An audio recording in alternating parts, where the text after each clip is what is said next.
So, it's not a lot. You will be meeting throughout this evening.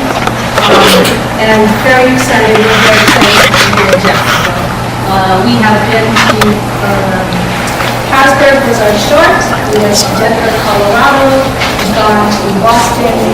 We'll be in Jacksonville. Well, going to all 9 census regions. So we'll be in Tennessee, California, Iowa, Illinois, and Texas. So just so you folks are aware, you guys can follow us. And we are on social media, as I said. So it's called #Aspire2, the number 2, sir. And you can follow us on social media. So as the Vice Chair of Military Service, I'm happy to be here. It's an honor for myself and the commissioners to be hosting a public meeting in Jacksonville, especially during military appreciation. Actually, lunch, I'm sorry. So given that Jacksonville is a great military community, we've had the opportunity to talk to a number of MSOs and DSOs this afternoon, and we've learned a lot about the community in Jacksonville and all that we have to offer. So we appreciate everybody that was with us so far. And also for all of you here tonight, because we know that you've taken time out of your busy schedules and your evenings to be here with us, and we deeply appreciate it. So National Military Appreciation Month obviously is about showing recognition and appreciation to members of the military, our Army, Navy, Air Force, Marine, and Coast Guard, and our Reserve Forces, and our National Guard. And I want to thank those who are serving today. You can stand. I'd like to give you a round of appreciation for your service.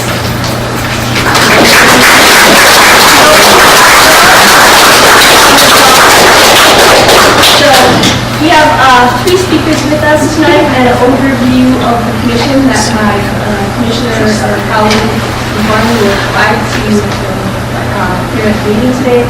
But we want to begin our conversation tonight about service. So on your chairs, you should have a card. I don't have a card. That you can, if you think about it, my fellow commissioners are holding a card. If you think about something later on this evening, or maybe you didn't want to talk about it, have a brilliant idea you want to share with us, you can write it down on the card and submit it this evening. Otherwise, you can also go to our website, which is www.inspireserve.gov, and also submit your comments there as well. So, if you don't know, I'm new notes here for me, and I'm not necessarily following.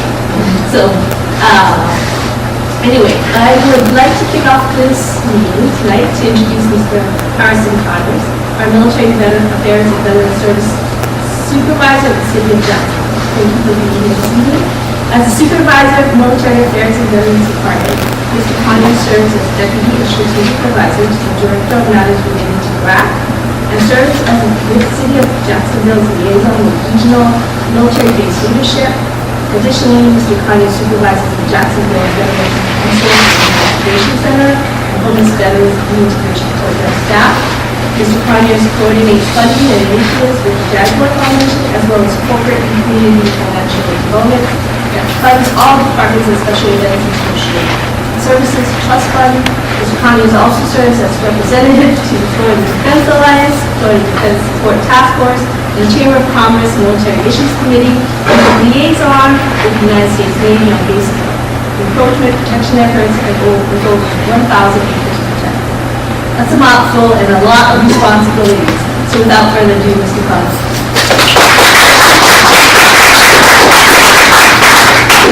Good afternoon. Thank you for being here. The one thing I am not responsible for is the tractor. I can tell you that when I got here, I saw the University Police standing out in the hallway, and I thought someone has called ahead. Other than what I have just done trying to get here now. So we've had a fun afternoon. But thank you for being here. Thank you for all of you who traveled to Jacksonville. Welcome to Jacksonville. And for those from here, I appreciate you assistance here. Again, Commissioner Myers Harrison Connors, I'm Supervisor over Military Affairs and Veterans Department, City of Jacksonville. On behalf of Mayor Curry, I want to thank you for being here for this, as we all be better servant leaders in our communities and our nation. So thank you for doing that and taking the time out to develop your skills and make the connections that you need to do that, especially with our Marines here. Thank you for being here. Just been at the Memorial Wall today, something we have down next to the Airway Field, the TIA field now. It's the big football stadium. And I work with the Marines a lot on the Memorial Day service. We have down there, Memorial Day. Jacksonville has the second largest Memorial Day service really in the nation, and the second largest Memorial Wall in the nation, next to the Vietnam Wall in D.C. And one of the neat things about that, I really always want to mention to our young people, is that that wall lists over 1,700 young men and women that have passed away, residents of all counties since World War II. But it's listed by school. So you have the opportunity out there, and you can see your school and see who's gone before you, who's served before you to give you the freedoms that you enjoy. It's a really touching experience. So if you're from Jacksonville, May 28th at 8 a.m., you will have the Memorial Day service. I ask that you be here. So for that, before you go out and go to the beach and pick my dogs, spend an hour recognizing this and serving. So in my day-to-day job, I get to do a couple things. I get to lead a team of individuals that provide services to over 150,000 veterans in Duval County and over 50,000 active duty and defense contractors that live here in our community. On a daily basis, we help connect those individuals to the services that they earn as a result of their service. We also work very hard to make sure that the military service members here in Jacksonville and their families know how much we appreciate them. We appreciate the service and how much we want to be there to support them. And we want them to stay in Jacksonville when their service ends. We have about 3,000 people that get out of the service every single year that decide to stay in Jacksonville. And there's a couple reasons for that. One is our patriotic duty to do that, to take care of them, make sure we know how much they know how much we appreciate them. But also, it's great for our community. We want those people in our churches, in our synagogues, in our little leagues, in our police athletic leagues, in our community. We want them as our next door neighbors because they help make the fabric of this community what it is. It's really one of the best places to live in the country. And there are really only 1% of Americans currently serve or have immediate family members that serve in the military. We live in a nation that's been founded on some indelible freedoms. And I believe very strongly that when people, when they serve, they're less willing to sacrifice those freedoms. When they have given a piece of themselves to help protect those freedoms, they're less willing to give those up. You know, serving in the military or in other capacities brings men and women together, all races, all socioeconomic statuses, together for a common purpose, whether it's in the military or whether it's the community service. And it helps them to better understand everybody else's values, their points of views, and to work hard to preserve them. Everybody appreciates everybody else's sense of their beliefs systems because they stand by them every single day. They get to know them. And I think a lot of our folks that, we have less and less people in elected office than to serve. And I think a lot of the reasons why we have the inability to get along and to work together is because of that. I think that's the generation before us really, I think, had that benefit. I come from a family that practiced public service. I truly want to make a difference in my community, in my community, my nation, at a young age. I know we're at UNF, and UNF President John Delaney gave me a foot in the door many, many years ago when he was Jacksonville mayor. They were really 2 decades ago, very, very young at the time. So, but he allowed me to work each day in my community to build a better place to live and to work and to raise a family. And I've done that. I have 5 kids, so I'm certainly raising a family. President Bush once said that from now on, any definition of a successful life must include serving others. I think we need to remember that. I truly believe that what he said is true. I truly believe that service doesn't always have to be the military, although I think it's very, very important. I've had the privilege to serve the leadership roles in my life through the Boy Scouts, the Character Counts, Keep Jacksonville Beautiful, through my church, nationally, through Young Republicans, organizations, and our community and nationally. I know that we can all make a difference no matter what obstacles we face in life, too. Whatever our skill sets are, we can all make a difference through our service. Martin Luther King once stated, everybody can be great because everybody can serve. You don't have to have a college degree to serve. You don't have to to make your subject and verb agree, which is, I'm a great point of that, example of that. You only need the heart for grace, and you need a soul generated by love to serve. Serving gives you an opportunity to be something greater than yourself. I would encourage those of you that are here to get involved in making a difference in the world around you. I'm a great football fan. Jacksonville is a great football city, especially now, especially after last year. We're a great football city. But the great football coach Dick Vermeil once said, if you don't invest very much, then defeat doesn't hurt very much. Winning's not very exciting. So when you're not putting out much of yourself, if you lose, it really doesn't matter. I hope that today's discussion that we're going to have here, that you're candid with your responses. I hope also that you remember to have empathy for others and their points of view. In today's world, we're very focused on what makes us different, sets us apart, and we actually really all want the same things out of life. So I hope that those of us there can work very hard together to help create that for the next generation. Thanks for being here. Thank you.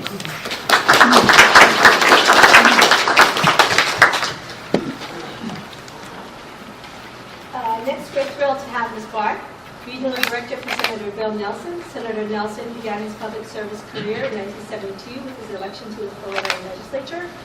He is someone who thinks public service is a noble calling, which is why he has devoted his life to serving his community, his state, and his country. Although Senator Nelson is unable to join us tonight, on his behalf, Ms. Barr, who rejoined the federal service as the Northeast Florida Regional Director and Senator in June 27, position she previously held for 8 years. She's based in Jacksonville, and the office covers 6,000 square miles and serves more than 2.1 million residents across 10 counties and 50 individual municipalities.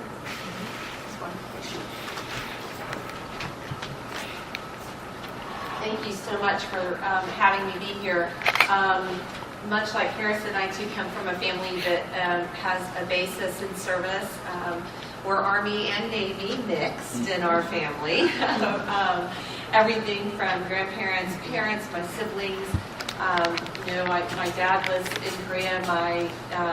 One of my younger sisters served in Baghdad, also in the Army, and so we have a rich history of that. And we also have a good, rich history in our family of giving back. Whether it was my family owned our own business, and I'm really proud of the fact that we donated over $1 million in services to this community, to the Northeast Florida community, in in-kind contributions that we were able to provide. And so when the opportunity was presented to me through some of my volunteer work to be able to come and work for Senator Nelson, I jumped at the chance. And it's really inspiring when you get to work for someone that has a servant's heart and really does look at public service as that noble calling. So I know Bill very much wishes that he could be here himself tonight. He was also in the Army, by the way. He was an Army captain. But I'd like to read this on his behalf. Dear friends, I wish I could be with you all in person at the National Commission on Military, National, and Public Services meeting in Jacksonville to tell you how supportive I am of the Commission's goals during these crucial times for our country. Whether freeing Europe from the tyranny of fascism, exploring the cosmos, or caring for our allies abroad, Americans have always responded to the call of service. We will not do so successfully unless our best and brightest are leading our government, military, and public service organizations. Youthful energy is needed now more than ever to fight for democracy and spread the message of liberty and equality. I commend the leadership and vision of this bipartisan commission as you work to strengthen our American democracy and remain optimistic that Americans will continue to answer our nation's call to service. Sincerely, Bill Nelson, Senator.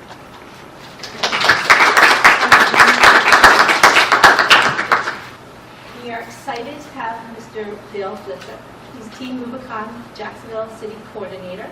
Mr. Flipsick engages, trains, and communicates with volunteers in the local area and shares Team Rubicon's mission and core capabilities with local partners, agencies, and organizations.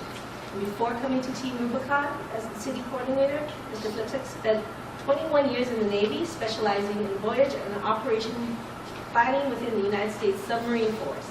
Mr. Flipsick enjoys engaging with his community in the aid of disaster relief and recovery and assisting veterans continuing their call to service as they transition to the civilian sector. Mr. Flipsick, thank you for coming.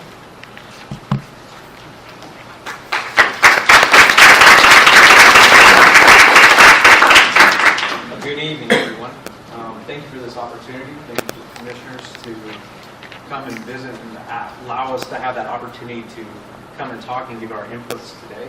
It was meaningful. I enjoyed a lot of the inputs that we were able to discuss with your commission. I wanted to start out, my name is Bill Philipsic.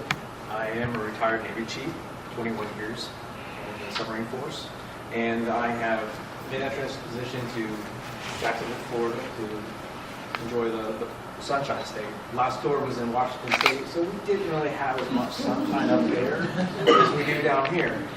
Go from one extreme to another. But thank you again. What I want to do is about Team Rubicon and our continued call to service. It's that part of our mission is to unite the skills and experience of the military veterans with first responders and rapidly deploy emergency response teams. As the disasters come about, we are there to help that recovery process, working with local emergency operations to help connect the civilians and those who have been devastated by disaster and get them the help that they need. Since our founding in 2010, we have deployed on over 250 disaster response operations around the world, serving communities in various times of need. We maintain a growing roster of 80,000 volunteer members. Just last year, when Burma hit the state of Florida, we had to input 2,000 members signed up with Team Rubicon to assist their community.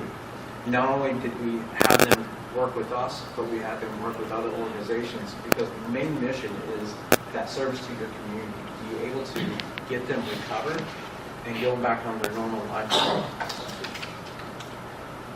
We utilize military veterans due to their unique skill sets, and they respond safely, rapidly, and effectively in that wake of disasters.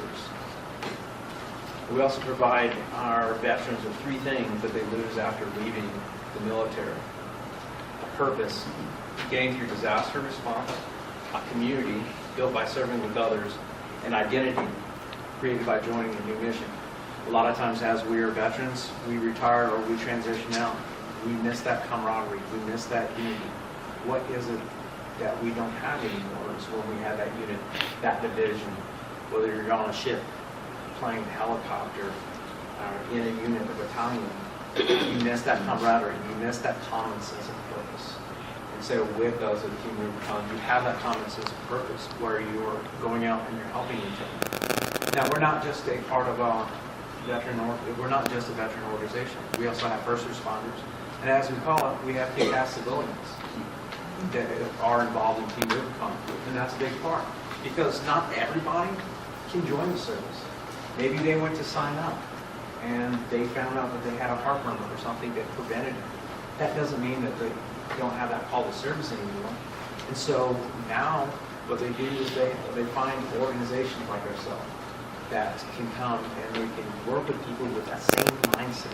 They want to take care of the community. They want to have that bonding and camaraderie.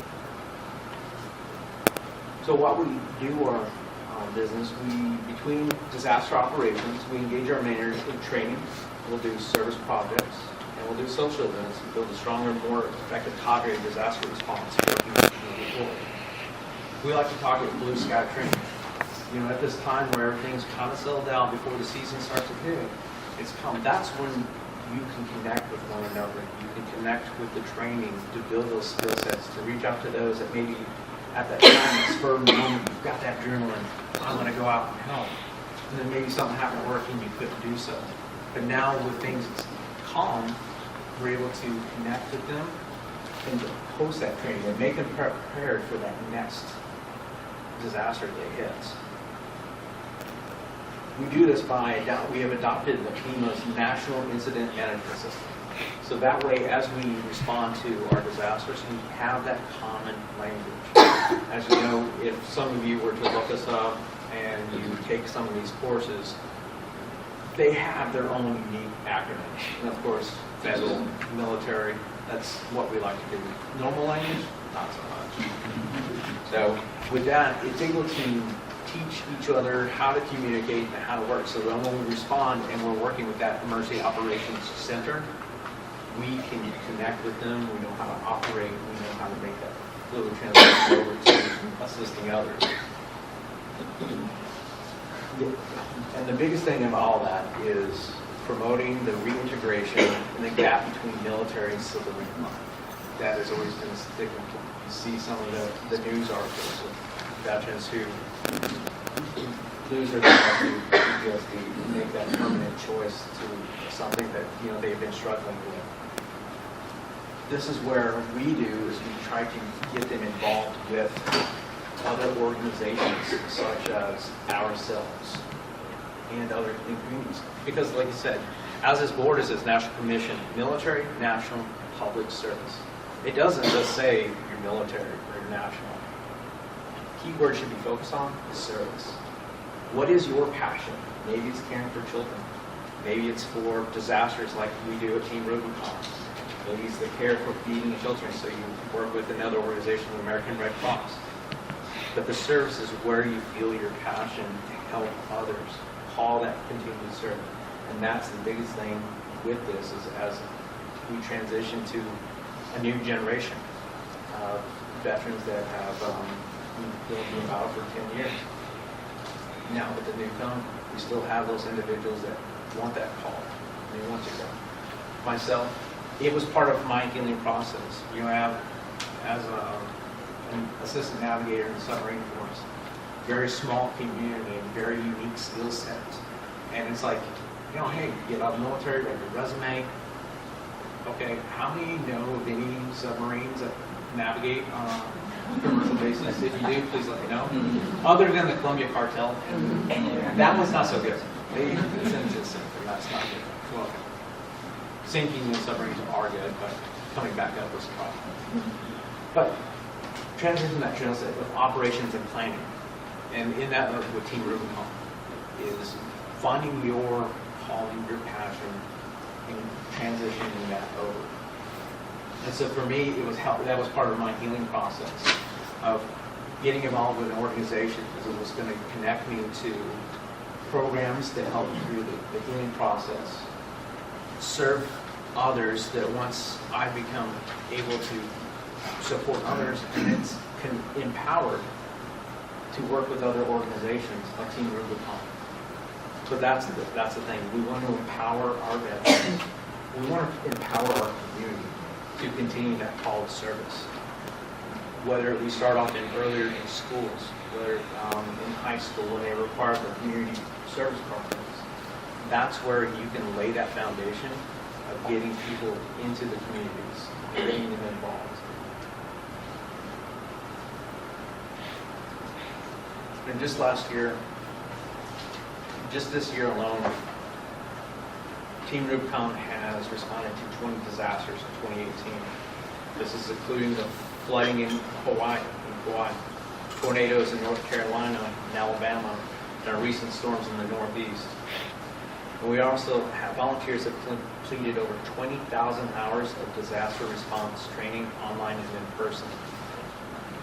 To let you know that some of the organizations, we are here to serve the community. We are here to help those that are in need.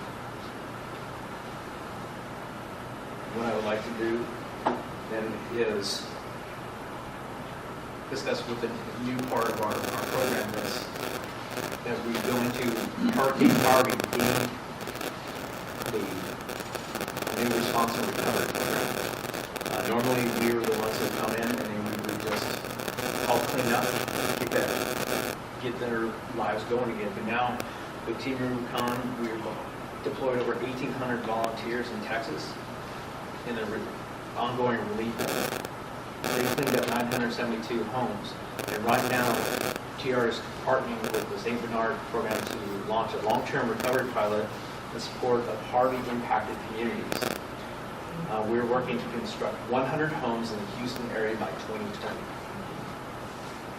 We recruited a cohort of Clay Hunt Fellows, and it's a one-year opportunity to allow them to do community service, work with the community, and improve them.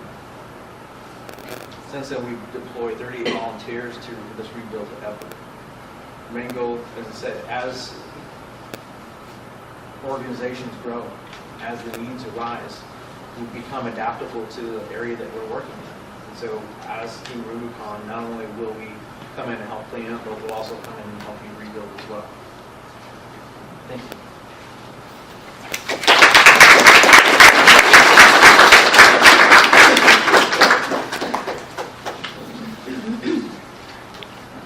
Thank you very much, Bill. So now I would like to introduce our Commissioner, Mr. Steve Barney, who will be providing a brief overview of his commission. Mr. Barney served as the former General Counsel to the Senate Armed Services Committee, and in that position he was lead professional staff member responsible for defense personnel programs, including support for the active force of over 1.3 million service members. Mr. Barney also served over 22 years in the Judge Advocate General Corps of the United States Navy, leading military and civilian legal professionals and staff at sea and ashore. Mr. Barney, Commissioner Barney, it is your turn.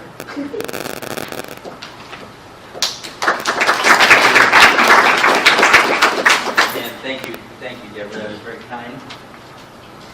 Ladies and gentlemen, thank you so much for joining us this evening. It's my honor to spend a few minutes with you tonight to tell you a little bit about this commission and who we are and why it is that we're here and so interested to hear from each of you in our visit to Jacksonville. We are a nation built on service.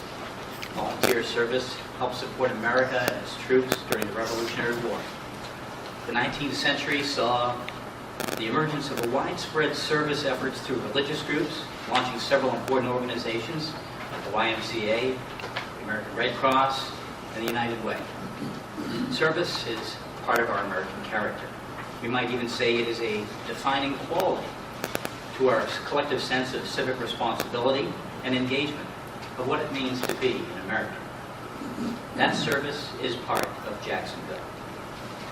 The military employs over 30,000 active duty personnel and nearly 20,000 civilians in the Jacksonville area. Service means many things. For sure, it includes the work done by volunteers, but it also includes those who serve in our military, our school teachers, our government workers, and others. Service has bipartisan support, not just now, but throughout our history. We can highlight efforts by every president, every administration, every political party to support the work that everyday Americans do to further the common good.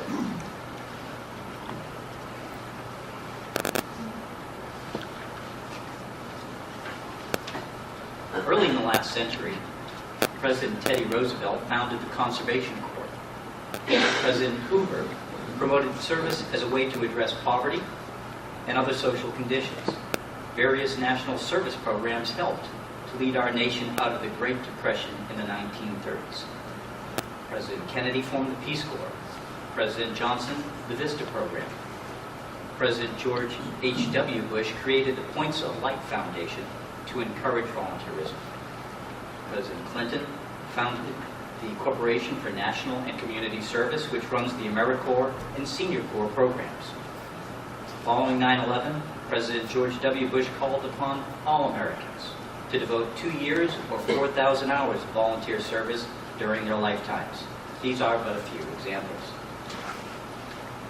Yet never before has our country blended together military, national, and public service into a single effort. That brings me to the subject of our National Commission on Military, National, and Public Service. The commission was the idea of Senator John McCain, a Republican, and Senator Jack Reed, a Democrat. Senator McCain recently said that they created the commission to be, quote, a catalyst for an important national conversation on military and public service, end quote. It is a conversation that, again, quoting Senator McCain, comes when our nation is at a crossroads. We must decide how we want to foster a culture of service among American men and women from all walks of life. Senator Reid recently expressed similar sentiments. He said, "The importance of this commission's work and mission cannot be overstated. We, as a government, must invest in our public servants." So this commission's efforts will develop effective ways to increase participation in military, national, and public service for both men and women, ultimately strengthening our communities and the nation.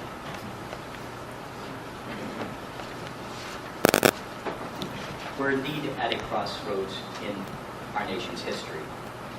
Millions of our citizens volunteer and engage in service every day. Yet there's more we can do. More ways to participate, more ways to embed service into the very fabric of our civic engagement. That's what our commission is to do. Our mandate is very broad and aspirational, but we believe it can be the foundation for a movement. We intend to listen to the public, to learn from those who do and those who do not serve, and make recommendations to foster a greater ethos of service to strengthen the American democracy. As our name suggests, the Commission will focus on three broad areas of service. The first is military service. About 1.3 million Americans currently serve in the military on active duty. An additional 1 million serve on active reserves and the National Guard. Those figures represent just under 1% of the adult population. Added to this are over 18.5 million veterans, including over 1.5 million here in Florida. Florida has the third largest veteran population in the nation, behind California and Texas. Taken together, about 9% of our population over 18 has at one time or another served in the United States military. But there's a growing disconnect between the general public and our armed forces. For example, in 1995, 40% of youth aged 16 to 24 had a parent who had served in the military. In 2016, that number was down to 15%. And over the last decade, the number of youth that are eligible and considering military service has markedly decreased. Next is national service. Service in the federal, state, or local elected office or government employment. Currently, about 2 million Americans work for the federal government. This number has been relatively consistent for the past 20 years. But the percentage of Americans who are working for the federal government has decreased dramatically since World War II, from 2.4% down to about 0.65%. More concerning is that of those 2 million who work for the federal government, only 6.2% of them are under the age of 30. In Florida, there are more than 130,000 individuals employed on the federal level. Many people also work in state and local government. In Florida, for example, there are over 260,000 individuals employed at the state and local level. Last but just important is public service. Many Americans give back to their communities through different types of volunteer and government-sponsored programs, nonprofit and faith-based programs, foundations and private companies. In fact, 63 million Americans volunteer each year, but that represents only about 25% of the adult population. Some of you may have heard of AmeriCorps, the Senior Corps, and the Peace Corps. These are programs run by the federal government, and nearly 60,000 Americans are participating in these programs today, more than 12,600 of them here in Florida. In the last few slides, I discussed the decreasing or relatively low number of Americans that serve. With a population of over 325 million people, we can and frankly we must do better. A little more than a quarter of our population, 90 million, are 19 years of age or younger. The millennials, the Gen Xers, they represent a huge potential for our country if we can find ways to encourage a greater number of them to serve. Additionally, over 48 million people are of age 65 or older, comprising about 15% of the total population. That's a growing source of untapped potential. Today's seniors aren't retiring the same way that their ancestors did. They have a strong desire to continue to serve, to continue to add value, and there's evidence that suggests there's individual health and social benefits to staying engaged in, via service programs. That brings me back to our commission and what we're going to be doing over the next 2 years. The commission will focus on two primary areas. The first is an evaluation of the military selective service system and if there is a continued need for the program in its current form, if any changes should be made, or if it should be disestablished. The selective service system is commonly referred to as the draft, but there are actually two separate and distinct things.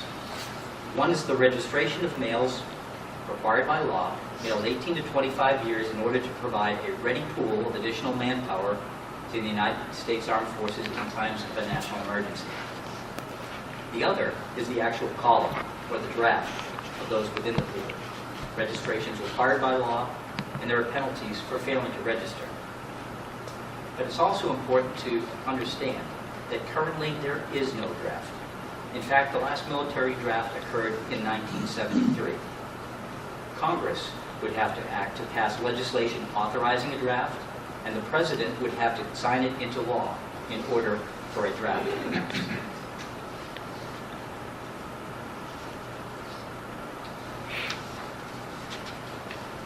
The second task that the commission will undertake is exploring ways to increase an individual's desire and interest to serve.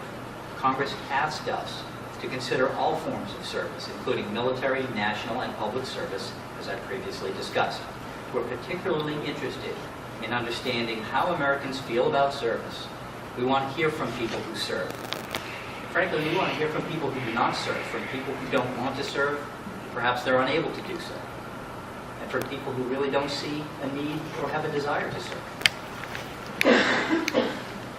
The commission is made up of 11 commissioners chosen by leaders of Congress from both parties and by President Obama. They bring together diverse experiences from service in public office, the U.S. military, the federal government, and non-for-profit organizations. We are committed to a bipartisan approach to answer the essential questions on that service that the commission must address. Our chairman, Dr. Joseph Heck, is a former member of the House of Representatives and a member of the Armed Services Committee. He's also currently an active member of the United States Army Reserve. Joining the chairman and leadership of the committee are two vice chairs. Mark Guerin is the former director of the Peace Corps. He oversees our work on national and public service. Deborah Wada, who we met earlier this evening, is the former Assistant Secretary of the Army for Manpower and Reserve Affairs. She oversees our work on military service. The other commissioners are Edward Allard III, Janine Davidson, Avril Haynes, Jeanette James, Alan Casey, Thomas Kilgannon, and Sean Kelly. The commissioners are supported by a small staff located in the Washington, D.C. area. Throughout 2018 and 2019, the commission will be visiting locations across the nation for a series of events and public conversations. The goal of these visits is to listen to the American public, to ignite a conversation, and to build a national movement around service.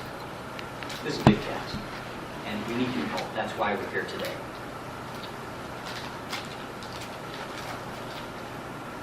As was mentioned earlier, you are our fourth visit to Jacksonville. We've been to Harrisburg, Pennsylvania, Denver, Colorado. Last week we were in Boston, Massachusetts, and in Nashua, New Hampshire. We're also going to be making visits to Iowa, Illinois, Texas, California, and Tennessee. That's just this year. And we hope this set of trips will enable our commissioners to hear from Americans representing the rich diversity of America.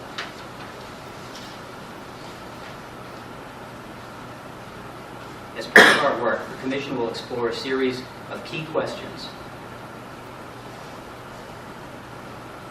There we go. And these will serve as a guide for our discussion. Don't worry, those will be back.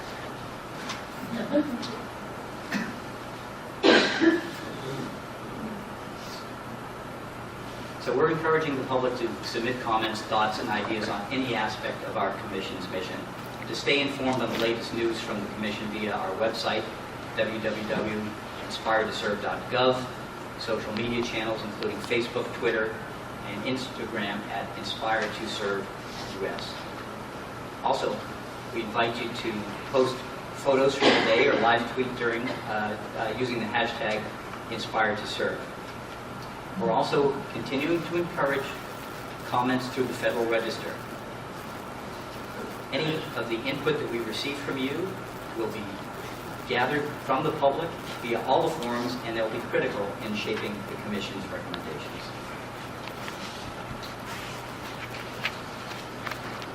Our vision: we truly believe that working with all of you, we can sow the seeds of a movement that inspires more Americans to serve. This is our vision. Every American inspired and eager to serve, because we are a nation that is built on service. Thank you for joining with us tonight.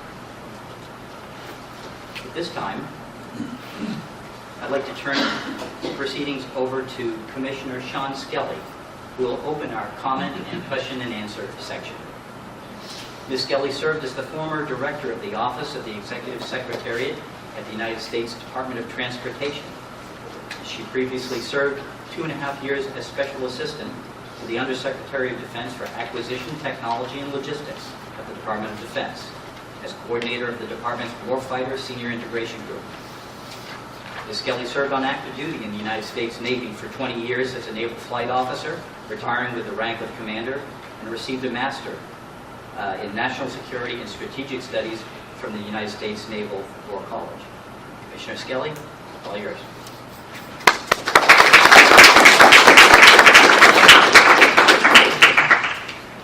Thank you, Steve. As my colleague Commissioner Barney mentioned, now's the time. This is why we're really here, is for us to hear from you, the public. Any member of the audience is free to share their comments with us. We do ask that you limit your remarks to 2 minutes, please, to allow for as many speakers as we can fit in. Second, we ask that your comments relate to the topics of the Commission. The 5 are up here on the screen, related to what we talked about on the sheet that's on your, that was on your seat. I also have to bring to your attention, everybody on their seat should have had a comment card. If you don't care to speak, or you do speak, everybody is welcome to fill out comment cards and provide that to a member of our staff or one of us, somebody with one of these badges, before you leave tonight. At the same time, you're also welcome to provide any comments you want on any of these issues to our social media presence, onto our website, or to via the Federal Register. We will take all the comments that we can get. Okay. So, how we'd like to proceed is one of our staff members will have the one microphone that will be in the audience. If you raise your hand, I'll point you out and direct our staff member to you. And then we'd like to use your 2 minutes to make your comments. Oh, I'm sorry, we're changing the program? I apologize. We can actually just have individuals come to the standing mic right here in the middle of the aisle. That might have been helpful to know. So we're going to use the other model, where we're going to ask anybody that has a comment. If anyone has problems with mobility, we ask you please make it known to us, and then we'll bring you the microphone. Okay. So the comment portion of the period is now open. So anyone that would like to make a comment, please make your way to the microphone in the middle of the aisle in the back.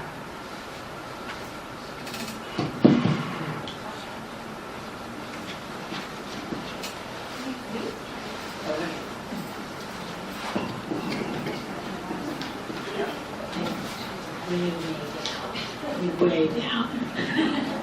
Thank you. Well, good evening. My name is Kat Keene. I'm here with Volunteer Florida, Florida's State Commission on Community Service, and I prepared a couple comments. Thank you to the champions of service here, the City of Jacksonville, Senator Bill Nelson's office, and Team Rubicon. Quickly, we're the lead agency for volunteerism and service in Florida, and we administer AmeriCorps funding. So do we have any AmeriCorps members here, or alums, or programs? Oh, you guys, I can't wait to hear what you say. Thank you for your service. We support about $32 million in federal, state, and local funding to deliver high-impact service programs across Florida. And when a disaster strikes, like Hurricane Irma, we deploy to the state EOC. We manage the volunteer call donation center. We raised millions of private donations for long-term recovery and registered tens of thousands of volunteers. And we're really excited about this national commission. To speak to the one question about, how does the United States increase propensity for Americans, particularly young Americans, to serve? Our comments are around national service. If there is an estimated testing, mega time. There's. Can you try or should I just talk? Okay. You have a good loud voice. Thank you. Okay, so a huge amount of student loan debt in this country, $1.5 million, about $350 a month that people are paying. Well, with AmeriCorps, one of the benefits is that when AmeriCorps members end their service, they get that Siegel Education Award. It can be used to pay off educational loans and future educational expenses. It's an opportunity to increase this economic benefit for all Americans.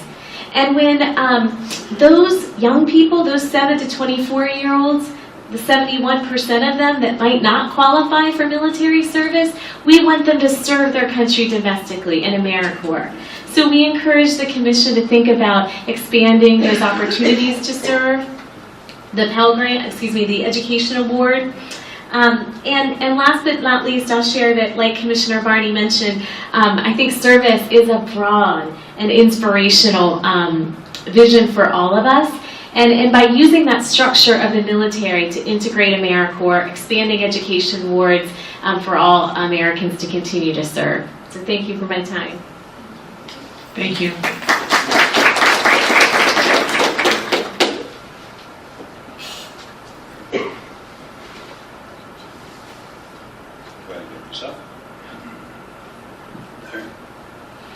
I'm going to speak to one of the aspects of point 4. The Commission faces conflicting views about women in the military among people who strongly support the military. One view is that keeping military women from combat zones and combat assignments is job discrimination. The other view is that putting women in danger in these ways is cowardly and abusive. These views have implications for whether both men and women volunteer for the military and remain. 8 evangelical Christian denominations have studies expressing concern about sending women into danger. These denominations include about 7 to 10% of the people in the United States. I have the web addresses for these studies with me. I believe that some Jewish and Muslim groups have similar concerns. Knowing how the Commission should respond to such concerns is challenging. I see several possible responses. For example, the Defense Department could update conscientious objection policy, DODI 1300-06, to explicitly include military people who come to believe that women should not be sent into danger. War colleges could train officers to support people who chose to join the military when they were young, but who later came to question military policy about women. Providing information about these denomination studies to evangelical young women being recruited into the military and into military-supported programs like JROTC could be part of the informed consent procedure. A military support branch could be designed that allows participants to remain in the U.S. with no overseas assignments. Such alternatives have problems, but could provide creative starting points for conversation. I've done human resources projects with the military for 35 years. I'm an established scholar of international cultural diversity, and I work with chaplain endorsers and religious leaders about these topics. I'd be glad to assist the Commission on such church and military-related topics. I have secondary concerns about consent issues involving programs designed to promote any attitude change or volunteerism among children. Deep concern about that for this Commission, and I'm concerned about competition between government-endorsed and faith-based programs. Thank you very much. Thank you, sir.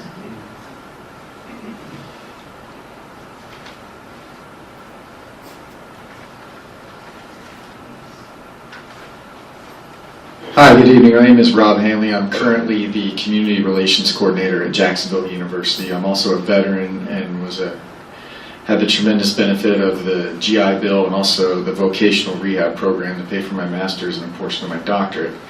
And to piggyback on what the first speaker said, I don't know if this is economically feasible, but if there's some way, somehow, that some version of the post 9/11 GI Bill or something of that creation can be offered for service to the general population and the civilian population, I think that would be great. There's all kinds of research out there that says that for programs like the post 9/11 bill and veterans that come back to school, the investment dollar gets returned many times into the economy, and I think something like that could happen if something similar was offered to the rest of the civilian members of our nation. I hope it can be done. I don't know if it can be economically, but I hope it can, because I think it could be a tremendous benefit.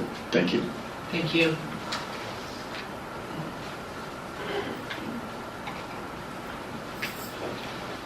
My name is Hugh Del Myers. I am a Marine veteran of Vietnam. I've been serving for 31 years, volunteering to help chaplains around the world. I'm presently at Pensacola Naval Air Station doing the same. I have researched from the beginning, starting with President Carter in 1980, suggesting, along with reinstating the draft, which was accomplished at that time, in terms of it being available, to also have women be required to register. Congress said no, because women are not called to combat. So that got into motion, and today they are. So now we have this equal playing field. And again, there are those, as Congressman Rangel, who in 2003 proposed that women and men, both at 18 to 26, register for the draft. That took fire in the last 3 months of President Obama's administration, with Senator McCain's urging, formed this commission. Now, its agenda is very obvious to me. All the smoke and mirrors and all the rest that's out there, the ultimate goal is to have our women at 18 register and be subject to being called into the draft. You can gloss it, you can put the bait on the hook any way you want, but it's very obvious to me, including the appointees for this commission. I want you to know that, as this gentleman said, in a very mild and mannered way, this Marine is telling you that I think you have underestimated very strongly that there are many out there who have already expressed themselves in conservative and Christian values, that we will not tolerate this. I encourage you to not just put on this facade when we have less than 60 people here. You had about that many in Harrisburg, Pennsylvania, and this is supposed to be a government of the people, by the people, for the people. I can do the math. 540 people are going to be the voice. I know what's going to happen. You're going to say, this is the will of the people. We have taken this consensus. I'm not buying that. I will expose that all along the way. I have been following this from its conception. I will follow it to the end, and I will tell you, you will hear from me again if that is your end game for your agenda. Thank you. Thank you, sir.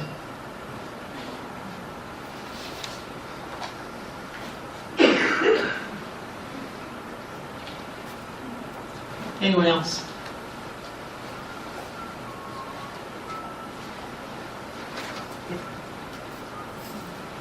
My name is Goodyear, Charles Goodyear. For the past 11 years, I've served as a member of the local Selective Service Board. I can tell you in our training, what it is about is looking at people who has to be recognized as a conscientious objector, people who do not want to serve. And all the training is set up in such a way as to divert these people either to alternative service or to grant them their wish to be a conscientious objector. On a personal basis, I'm against war. I've never hit anybody in my life. I've been knocked down several times in fights that I didn't start. And I stopped some fights because I stood on my feet and faced them. But that's a different thing. On a personal basis, I am against anyone serving in combat who doesn't want to be there. As a former Army private etc. I served when I was 18, 19, 20, 21 years old, and I know that if you don't want to be there, you might endanger your own life or the life of others you're serving with. On the other hand, I served with some women in the Army who literally picked me up and threw me against the wall because they were bigger and stronger and a heck of a lot meaner than I was. Now, if a woman wants to serve in combat, as they do in Israel, I'm in favor of it because I know that they would be much meaner than most of the men. We want to get the damn war over with because war is stupid. It is a breakdown of our humanity. We should never be in war, period. Thank you, I can't sir. help but speak to that. You have the freedom of speech because we have fought and laid down our lives and shed our blood that you have that freedom, sir. I would encourage you, if you're going to proceed with this, and you're talking about volunteerism and using words like inspire, require is anathema too. Inspire. If you want to inspire, inspire. But don't have that subtle, hidden agenda to require. And that's where it's going.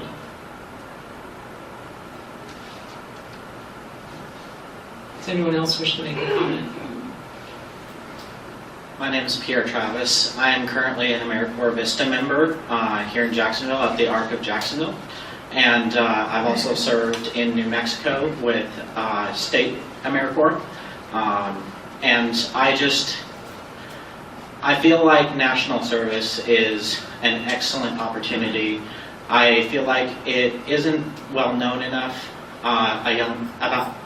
among young people. The benefits that you receive for national service are fantastic, from the education award to non-competitive eligibility for federal jobs.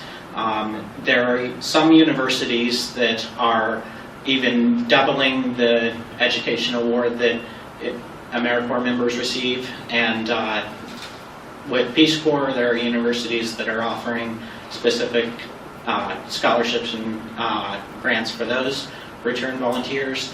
And I think that it would be really amazing if more universities could continue to increase that benefit, and not only that they do it, but it be more well known among young people, because I think it really is, you know, with the cost of education these days, it's becoming more and more difficult for young people to get a good quality education, and it's one of the great benefits for those who either aren't able to or who don't have the desire to serve in the military. It's a good opportunity to continue that service. Thank you. Thank you.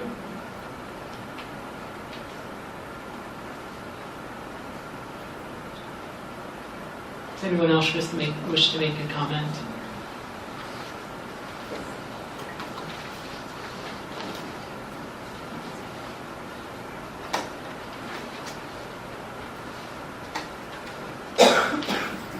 These are just some random thoughts. I got drafted during the Vietnam era. I've just finished X-ray school, and they sent me to Jacksonville, Utah, which was fantastic. It gave me experience that I had not experienced in a hospital where I trained. And I also met people who enjoyed the service. One thing came to mind was this AmeriCorps, or this one individual who was becoming a doctor. The government paid for his education, but in that, to become a doctor, he had to serve 20 years in the military. And in the summertime, he was in the reserves. So it was a win-win situation. That would be fantastic for people who wanted education. The other thing was, nowadays, when I went in, I only got $90 a month. The benefits nowadays that these people who are in the military, just because you're in the military, quote, quote, doesn't mean everybody's carrying a gun.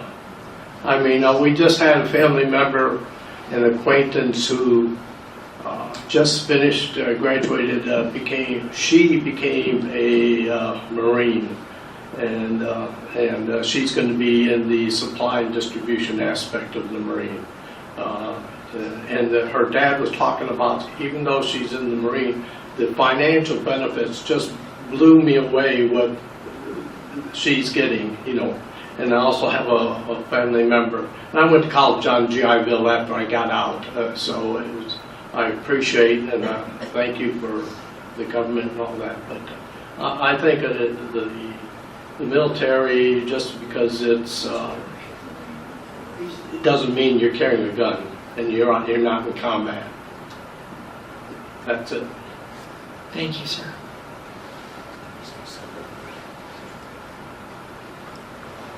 Anyone else like to make a comment, please?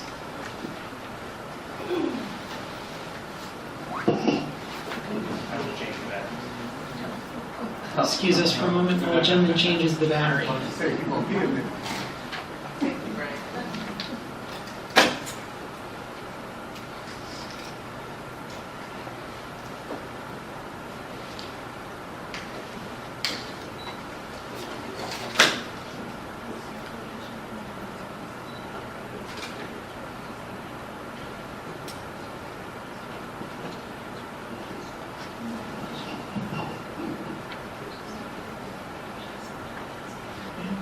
Thank you. I just want to speak to national service, and I'm Charlotte Temple. I'm with the ARC Jacksonville, and we're a nonprofit agency that serves adults with intellectual and developmental disabilities. And we've had the unique opportunity and distinct pleasure to bring in both VISTA and State AmeriCorps. And it has just been a phenomenal experience. A lot of agencies such as like a lot of other things that were mentioned here today, have an aging administration population. And until we brought in AmeriCorps projects to our agency, it was a challenge to say who's going to raise up and go into this field of nonprofits for the future, and who's going to bring in new, interesting ideas and change the face of the way that services have been provided for 50 plus years. Well, I've got news for you. AmeriCorps did that. We started bringing in 18 to 23 to 24-year-olds, and it has changed the face of our agency. But not only that, it brought in young adults who were sometimes struggling on how are we going to fund our college education, how are we going to determine what we want to do in life, or had aspirations in lots of different fields, who came in and spent a year with us and have decided to go into special education as teachers, have decided to go into nonprofit entities and work and service in another way as they move forward with their lives and education. It has really been a boon to us. But not only that, we gave the opportunity for individuals with intellectual and developmental differences to serve alongside in an integrated environment. And we saw a 90-something% employment rate for those young adults with intellectual and developmental differences that had served with our other AmeriCorps individuals. And, you know, that is astounding, because it's probably a 33% employment rate for individuals with disabilities in the United States. For individuals with intellectual and developmental differences, they're seeing about a 17% employment rate leaving our high schools here in Florida. And so to say that you can make that kind of difference, it's amazing. But they've also gone in to work with a population of individuals with intellectual and developmental differences that sometimes are not necessarily neglected, but when you look at people trying to move a population out of poverty, this is a population that is not always on the top part of the radar screen. But we've been able to be very successful in helping them live more self-determined lives, to enter into employment, and to live in independent living. And it's just been astounding for us. It's our VISTA program has improved our agency's capacity to serve in the community and to further our mission. But not only that, the other part with the AmeriCorps program, state AmeriCorps program that's gone in and worked one-on-one and individually with the population have really improved the lives of those individuals just beyond our expectations.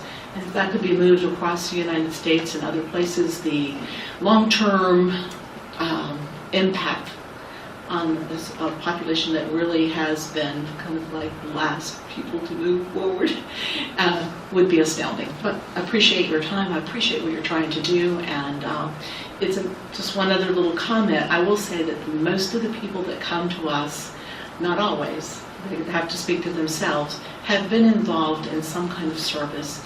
They've been involved in church mission projects as young adults coming up. They've been involved in things like bus buddies or volunteer requirements in some of the high school programs they've been involved in. But they've come up with kind of a thing of a thought process of being a part and giving back to the community in some way. And so they move into AmeriCorps a lot of times as this is a way of giving back, but also gaining something. They're gaining experience in a field, sometimes of their degree that they're seeking. I mean, we have marketing, we have development, we have lots of different aspects that they can get involved with, not just the population that we serve, but it has been a win-win for people, and we appreciate that opportunity. Thank you. Would anyone else care to make a comment?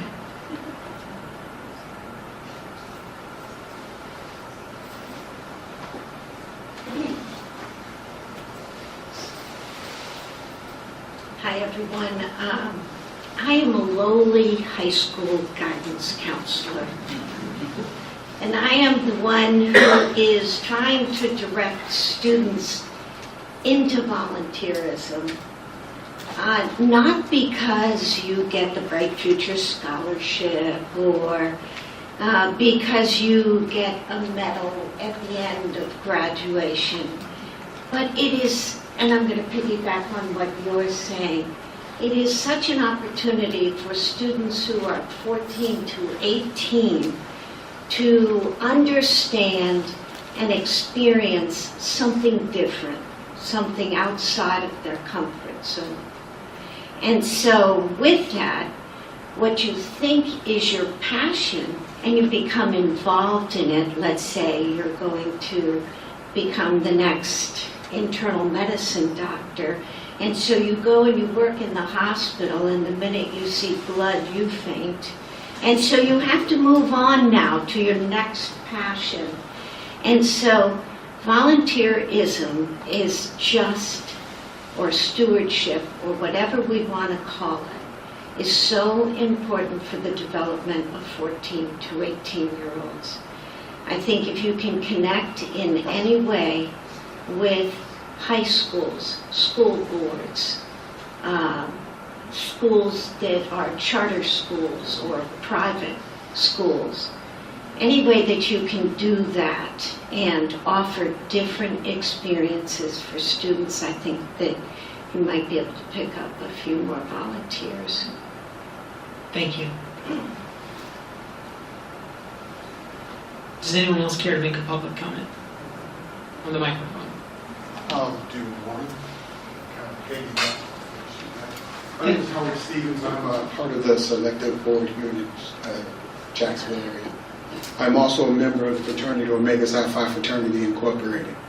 We do mentorship here in the Jacksonville area for anywhere from second graders all the way up to seniors in high schools. So one of the things that you guys can kind of help with the military around here and different volunteer groups is come out and help with these mentoring, getting these kids while they're younger. That's some of the things that we do, starting with second graders, teaching them different things, how to be men, how to introduce themselves, how to deal with conflict, simple things of grooming and all of those things, to kind of help with these inner city kids that they see the volunteer, but they see it at a different level. So that's one of the things I would suggest. And piggybacking off what I say, get these young kids, get them young, and so they can see how volunteer and how the community works. Thank you, sir.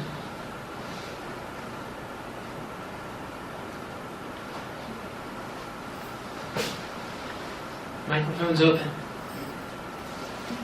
Does anyone else wish to make a public comment on the microphone? Okay. Then we're going to get set to wrap up. And before we do, earlier this evening we heard from and we introduced Michelle Barth from Senator Nelson's office. We also have with us from Senator Rubio's office, Ashley Cook. And from Congressman Lawson's office, we also have Courtney Wesby and Terry Avalez. Thank you all for being here.